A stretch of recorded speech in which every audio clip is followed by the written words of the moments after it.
So welcome dear students, आप सभी का ऑनलाइन प्लेटफॉर्म 10x क्लासेस पर स्वागत है। आज मैं आपके सामने एक बहुत महत्वपूर्ण वीडियो लेने वाला हूं, बहुत महत्वपूर्ण इंफॉर्मेशन आपसे शेयर करने वाला हूं। आप सभी के एग्जाम सिर पे आ चुके हैं, कुछ ही महीनों बाद आपके फाइनल एग्जाम होने वाले हैं। कोर्स बहुत ज्यादा है, बहुत लेंदी कोर्स है, बहुत लंबा कोर्स है जो आपको पार करना है, पढ़ना है। बहुत सारे बच्चे इस बर्डन को आज इस वीडियो द्वारा खत्म कर सकते हैं। मैं आपका 30% बोझ सिर्फ यहां बैठे बैठे 1 घंटे में क्लियर कर दूंगा। आप इतने बहुत सारे टॉपिक ऐसे हैं जो बेफिजूल के आप पढ़ रहे हैं, बेफिजूल का समय खराब कर रहे हैं, जो आपको बोर्ड में पूछे ही नहीं जाने वाले हैं।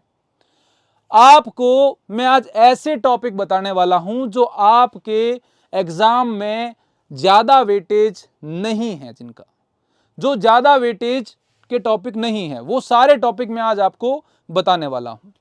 हमें ऑफलाइन प्लेटफॉर्म पर बहुत साल हो गए हैं, हम पिछले 10 सालों से बहुत अच्छा परफॉर्म कर रहे हैं एनसीईआरटी के अंदर। आज से और अभी से हम इस प्लेटफॉर्म को ऑनलाइन के माध्यम से पूरे इंडिया में फैलाना चाहते हैं।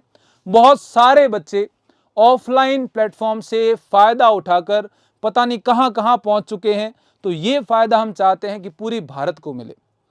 आइए, तो मैं आज आपको कुछ पॉइंट्स बताने वाला हूं जिससे आपके आने वाले बोर्ड एग्जाम में बहुत ज्यादा हेल्प मिलने वाली है।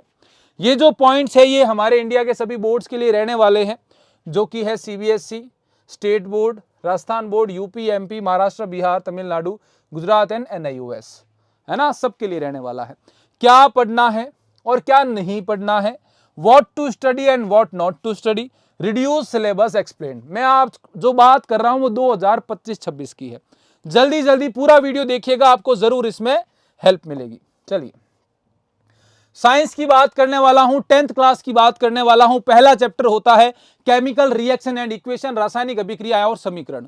बहुत इंपॉर्टेंट टॉपिक है। टाइप ऑफ केमिकल रिएक्शन, जिसमें combination, decomposition, displacement, double displacement, oxidation and reduction, chemical equation, balancing, effect of oxidation in daily life. ये बहुत इंपॉर्टेंट टॉपिक है, आप सबको पढ़ने हैं। क्या नहीं पढ़ना है, कोरोजन प्रिवेंटिंग मेथड्स, कि किन किन मेथड से कोरोजन को प्रिवेंट किया जाता है, इसको बहुत कम पूछा जाता है। आपको क्या ज्यादा ध्यान नहीं देना है, एग्जाम्पल एंड लॉन्ग डेरिवेटिव्स। अगर कोई भी प्रकार का डेरिवेटिव आपको इस चैप्टर में दिखे या कोई भी एग्जाम्पल आपको बड़े बड़े दिखे जिसके अंदर बहुत बड़ी बड़ी थ्योरी है, बड़े बड़े एग्जाम्पल्स है, वो आपको नहीं करने हैं।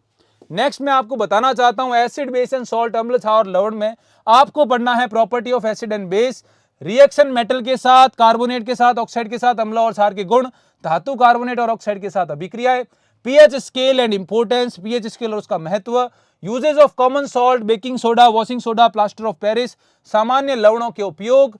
और क्या आपको नहीं पढ़ना है, आपको नहीं पढ़ना है बच्चों, laboratory method of salt preparation, प्रयोगशाला में लवण बनाने की विधियां, डिलीटेड एनसीईआरटी एक्सपेरिमेंट, हटाए गए प्रयोग, है ना। आपको इसके अंदर जो प्रयोग दिए गए हैं वो आपको नहीं पढ़ने हैं, वो आपको नहीं करने हैं। और जो सॉल्ट प्रिपरेशन मेथड है लेबोरेटरी वाले, वो आप वो आप स्किप भी कर सकते हैं, वो बाकी पीछे वाले बोर्ड के लिए है।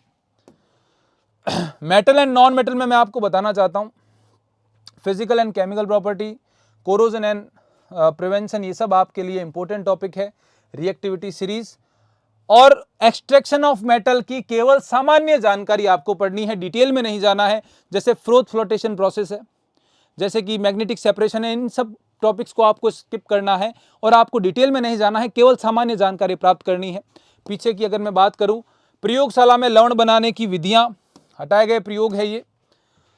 कार्बन एंड इट्स कंपाउंड में आपको कोवेलेंट बॉन्डिंग, सहसंयोजक बंधन, होमोलोगस सीरीज, फंक्शनल ग्रुप, दृश्य श्रेणी और क्रियात्मक समूह, property of ethanol and ethanoic acid, soap and detergent पढ़ने हैं। क्या नहीं पढ़ना है, कॉम्प्लेक्स रिएक्शन मैकेनिज्म, जटिल रासायनिक यांत्रिकी आपको नहीं पढ़ना है, जटिल रासायनिक अभिक्रियाएं आपको नहीं पढ़नी है। जैसे कि जो कोवेलेंट बॉन्ड बनते हैं उसमें फ्री रेडिकल मैकेनिज्म आता है, वो आपको नहीं पढ़ना है ना। लैब प्रिपरेशन डिटेल, कौन से सब्सटेंस को, कौन से केमिकल को लैब में बनाया जा रहा है, किस विधि से बनाया जा रहा है, इस पर आपको कोई प्रकार की ज्यादा डिटेल में नहीं पढ़ाई करनी है। लाइफ प्रोसेस की बात करें तो न्यूट्रिशन, रेस्पिरेशन, ट्रांसपिरेशन, एक्सपिरेशन, ये सब आपको डिटेल में पढ़ने हैं। एक्सपेरिमेंट प्रोसीजर, जितने भी एक्सपेरिमेंट किए जाते हैं, वो प्रयोगिक क्रिया की जाती है, वो डिलीटेड है। टू डिटेल्ड डायग्राम, अत्यधिक लेबल वाले चित्र, बहुत ज्यादा जिनमें लेबल है, बहुत बड़े बड़े डायग्राम है, वो भी क्या है, डिलीटेड है, वो भी हटाए गए हैं। कंट्रोल एंड कोऑर्डिनेशन में ह्यूमन नर्वस सिस्टम, मानव तंत्रिका तंत्र, रिफ्लेक्स एक्शन, प्रतिवर्ती क्रियाएं, coordination in plant and hormone, पौधों में समन्वय और हार्मोन, डिलीटेड। क्या नहीं पढ़ना है, detail brain and I structure, बहुत डिटेल में आपको दिमाग की और उससे जुड़े आंख की संरचना को बहुत डिटेल में स्टडी नहीं करना है, आपको सिर्फ बेसिक नॉलेज होनी चाहिए, डायग्राम के ऊपर नहीं जाना है। असेक्सुअल और sexual reproduction, how do organism reproduce में asexual sexual reproduction, human and plant formation, fertilisation and gamete formation, reproduction में ये सब पढ़ना है। डिलीटेड क्या है, IVF, cloning, artificial insemination, IVF cloning, कृत्रिम गर्भाधान, ये डिलीटेड पोर्शन है, ये आपको नहीं पढ़ना है। नेक्स्ट चलते हैं, हेरिडिटी एंड इवोल्यूशन, अनुवांशिकता और जैव विकास के अंदर मेंडल के एक्सपेरिमेंट और लॉ पढ़ने हैं, बेसिक कंसेप्ट ऑफ इवोल्यूशन पढ़ना है, हेरिडिटी और इनहेरिटेंस की डेफिनेशन पढ़नी है, लेकिन आपको जीवाश्म प्रमाण और विस्तृत सिद्धांत नहीं देखने हैं। बहुत सारे बच्चे इन टॉपिक्स में फंस के अपने सिलेबस को लेंदी कर देते हैं, जिससे कि वो एग्जाम तक उसको पूरा कवर नहीं कर पाते हैं। Next, light reflection and refraction के अंदर रिफ्लेक्शन बाय स्फेरिकल मिरर, गोलीय दर्पणों द्वारा परावर्तन, refraction through glass slab and lens, कांच की पट्टिका और लेंस द्वारा अपवर्तन, mirror and lens formula with numerical, दर्पण और लेंस के सूत्र तथा संख्यात्मक प्रश्न। डिलीटेड क्या है, एक्स्ट्रा कॉम्प्लेक्स रे डायग्राम्स, जितने भी रे डायग्राम्स है जो कि बन रहे हैं कनकेव लेंस से, जितने भी बन रहे हैं कनकेव कन्वेक्स मिरर से, कॉम्प्लेक्स डायग्राम बन रहे हैं, वो आपको नहीं पढ़ने हैं।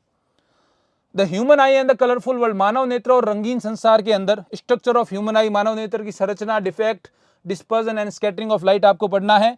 Working of optical instrument, optical instrument हमारे कहां कहां काम आ रहे हैं, ये हमारे कोर्स में नहीं है। ऑप्टिकल उपकरणों का विस्तृत कार्य नहीं पढ़ना है। इलेक्ट्रिसिटी के बारे में Ohm's law, resistance, series and parallel combination, power, energy, heat effect, ये सब पढ़ना है। House hold electric circuit in detail, आपके घर में जो इलेक्ट्रिक सर्किट है उसको आपको डिटेल में नहीं पढ़ना है, आपको जनरल नॉलेज होनी चाहिए कि इलेक्ट्रिक सर्किट जो है पैरेलल कॉम्बिनेशन में जुड़ा होता है और इससे रेजिस्टेंस कम आता है, और ये कारण है, फ्यूज जुड़ा होता है, मीटर जुड़ा होता है, डिटेल नॉलेज नहीं लेनी है। Magnetic effect of electric current, विद्युत धारा के चुंबकीय प्रभाव में मैग्नेटिक फील्ड लाइंस, चुंबकीय क्षेत्र रेखाएं, राइट हैंड थंब रूल, दाहिने हाथ का नियम, electric motor and Fleming's left hand rule, जिसके अंदर मैं आपको बताना चाहता हूं कि इलेक्ट्रिक मोटर भी कट चुका है ना, इलेक्ट्रिक मोटर कट चुका है, इलेक्ट्रिक जनरेटर डिलीटेड है। Electric motor and electric generator आपको नहीं पढ़ने हैं बच्चों। नेक्स्ट, सोर्स ऑफ एनर्जी, ऊर्जा के स्रोत और एवर एनवायरमेंट, इसमें आपको ओजोन लेयर डिप्लेशन नहीं पढ़ना है और पावर प्लांट वर्किंग डिटेल्स नहीं पढ़नी है, बाकी पूरा चैप्टर पढ़ना है। Renewable and non renewable resources, conventional and non conventional, ecosystem, food chain, waste management, ये सारे के सारे टॉपिक आपको पढ़ने हैं।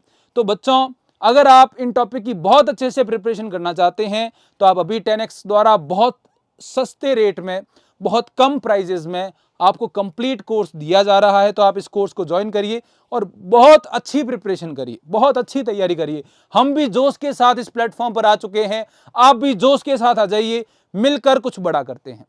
तो thank you so much students, मैं ऐसे वीडियो आपके लिए और लाता रहूंगा। Bye bye, good night, take care.